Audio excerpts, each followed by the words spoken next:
Nama saya Lemba, NIM 221510033. Di sini ada analisis permasalahan, yaitu ada 5. Yang pertama, potensi bahaya kimia soda kaustik. Yang kedua, potensi bahaya penjajanan debu. Yang ketiga, ada potensi bahaya kimia perjajanan bumi. Yang keempat, potensi bahaya fisika kebisingan. Yang kelima, ada potensi bahaya fisika getaran. Bahaya kimia soda kaustik. Yang pertama, ada berdasarkan hasil wawancara kepada informan. Seluruh informan memberikan keterangan yang sama mengenai bahaya kimia. Soda kaustik termasuk bahan kimia berbahaya. Soda kaustik dapat menyebabkan gatal pada kulit dan merusak mata yang berbahaya jika terkontak langsung. Terus yang kedua, menurut National Transport Commission 2011, soda kaustik merupakan bahan kimia yang berbahaya kelas 8 yang bersifat korosif. Korosif adalah zat kimia yang menyebabkan kerusakan atau perubahan irreversibel pada jaringan kulit manusia atau lainnya yang terkontak. Bahaya perjajanan debu. Yang pertama, ada pada area kerja Plum Canal Crossing terdapat perjajanan debu. Berdasarkan hasil wawancara, seluruh informan memberikan keterangan yang sama mengenai perjajanan debu. Debu merupakan potensi bahaya di area kerja Plum Canal Crossing. Debu berpotensi menyebabkan gangguan pernafasan. Terus yang kedua, ada debu adalah partikel padat kecil yang mengantung di udara dan dapat terhirup oleh tenaga kerja. Debu dapat dihasilkan oleh proses alami atau mekanis seperti pemecahan, penghalusan, dan penggilingan. Penjajanan debu dengan menghirup debu terlalu banyak dapat menimbulkan penyakit akibat kerja terhadap tenaga kerja tersebut, pneumokoniosis. Terus ada bahaya kimia perjajanan bumi. Yang pertama, ada berdasarkan hasil wawancara kepada informan, didapatkan informasi bahwa di area kerja Plum Canal Crossing terdapat potensi bahaya disebabkan oleh bumi. Asap yang dihasilkan dari proses pengelasan dapat menimbulkan gangguan pernafasan. Terus ada yang kedua, bumi termasuk bahaya kimia atas dasar perbedaan fisik, yaitu kelompok partikel bumi berbahaya karena mudah terhirup dan memiliki luas permukaan yang besar saat kontak dengan jaringan tubuh. Paparan bumi dapat menimbulkan penyakit akibat kerja. Penyakit akibat kerja tersebut yaitu pneumokoniosis. Terus ada bahaya fisika kebisingan. Yang pertama, ada berdasarkan hasil pengamatan dan hasil wawancara kepada informan, didapatkan informasi bahwa di area kerja Plum Canal Crossing terdapat potensi bahaya disebabkan kebisingan. Kebisingan tersebut berasal dari mesin produksi dan peralatan kerja. Kebisingan berpotensi menyebabkan pendengaran berkurang. Terus ada yang kedua, kebisingan akan mengganggu konsentrasi kerja dan menimbulkan reaksi psikologis yang tidak menyenangkan terhadap bising dan komunikasi terganggu, merasa gugup, susah tidur, kelelahan, menurunkan gairah kerja, dan menyebabkan meningkatkan absensi, bahkan menurunkan produktivitas. Kebisingan dengan pajanan terus-menerus dapat menyebabkan sensasi suara gemuruh dan berdaging hingga menyebabkan ketulian.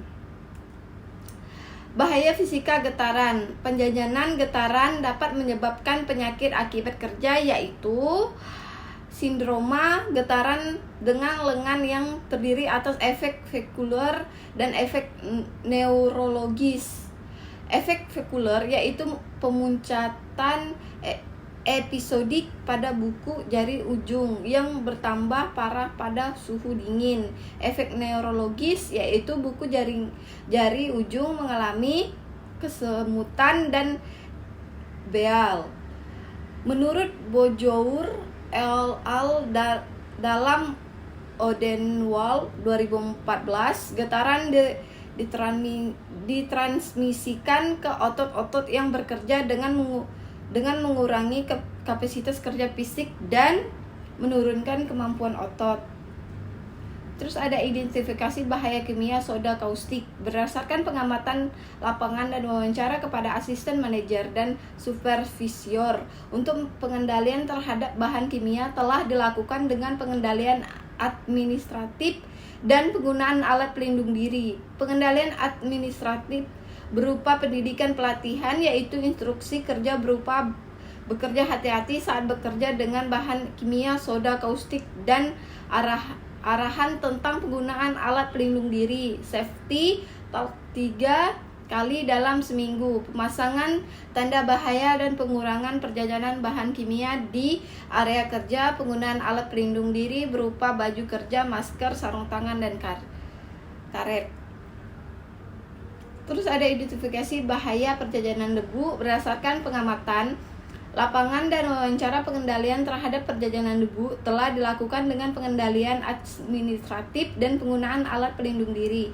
Pengendalian administratif berupa pendidikan atau pelatihan, yaitu instruksi kerja berupa arahan tentang penggunaan alat pelindung diri, safety talk 3 kali dalam seminggu, pembersihan lingkungan kerja, penggunaan alat pelindung diri berupa masker.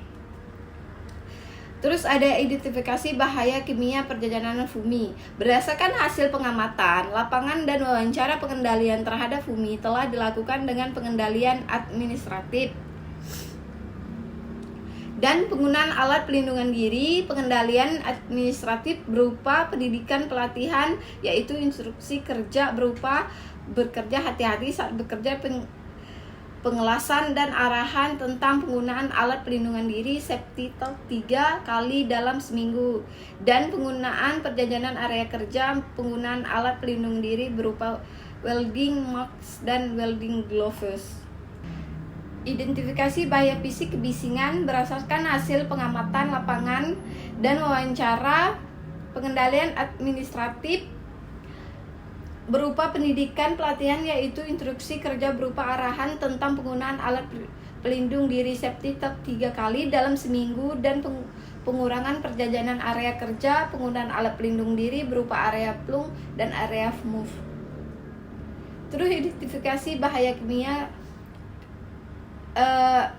identifikasi bahaya fisika getaran. Berdasarkan hasil pengamatan lapangan dan wawancara, pengendalian terhadap getaran telah dilakukan dengan pengendalian administratif dan penggunaan alat pelindung diri. Pengendalian administratif berupa pendidikan pelatihan, yaitu instruksi kerja berupa kerja hati-hati saat bekerja dan arahan tentang penggunaan alat pelindung diri, safety talk 3 kali dalam seminggu, dan pengurangan perjajanan getaran di area kerja, penggunaan alat pelindung diri berupa sarung tangan.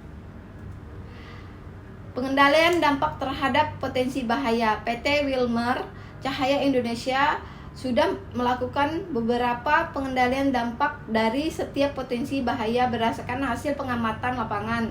Tindakan pengendalian yang telah dilakukan di area kerja plum kernel crossing adalah pengendalian secara administratif dan penggunaan alat pelindung diri. Tindakan pengendalian telah diatur dalam Peraturan Menteri Tenaga Kerja Nomor 05/1996 tentang Sistem Manajemen Keselamatan dan Kesehatan Kerja, menyatakan bahwa perusahaan harus merencanakan manajemen dan pengendalian kegiatan-kegiatan, produk dan jasa yang dapat menimbulkan risiko kecelakaan kerja yang tinggi. Pengendalian administratif. Yang pertama ada hasil wawancara mengenai pengendalian yang telah dilakukan untuk potensi bahaya di lingkungan kerja. Perusahaan telah menyiapkan berupa pengendalian, yaitu matriks training dan meningkatkan kompetensi penggunaan kepada tenaga kerja tentang K3, kaidah K3, training yang terkait dengan meningkatkan kompetensi tentang K3. Selain itu, warning sing work permit untuk pekerjaan khusus, instruksi kerja sebelum bekerja, safety talk 3 kali dalam seminggu, membersihkan area kerja menggunakan mesin kerja khususnya ras Asia. Alat pelindungan diri. Yang pertama ada berdasarkan hasil wawancara kepada asisten manajer dan supervisor mengenai pengendalian dengan alat pelindung diri. Perusahaan telah menyediakan alat pelindung diri berupa earplug, masker, goggles, welding mask, welding glove, sarung tangan. Analisis kekurangan dan saran penelitian, yaitu ada 4.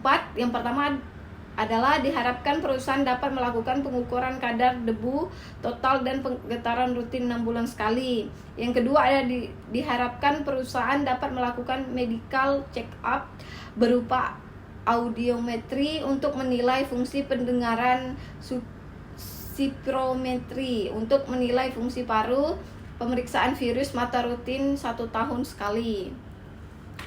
Terus yang ketiga, diharapkan pihak perusahaan dapat menerapkan prinsip K3 secara ketat seperti monitoring penggunaan APD. Yang keempat adalah diharapkan pihak perusahaan dapat memberikan pelatihan secara rutin mengenai masalah kesehatan, khususnya mengenai gejala-gejala penyakit dan pengobatan terhadap penyakit. Sekian dari saya, terima kasih.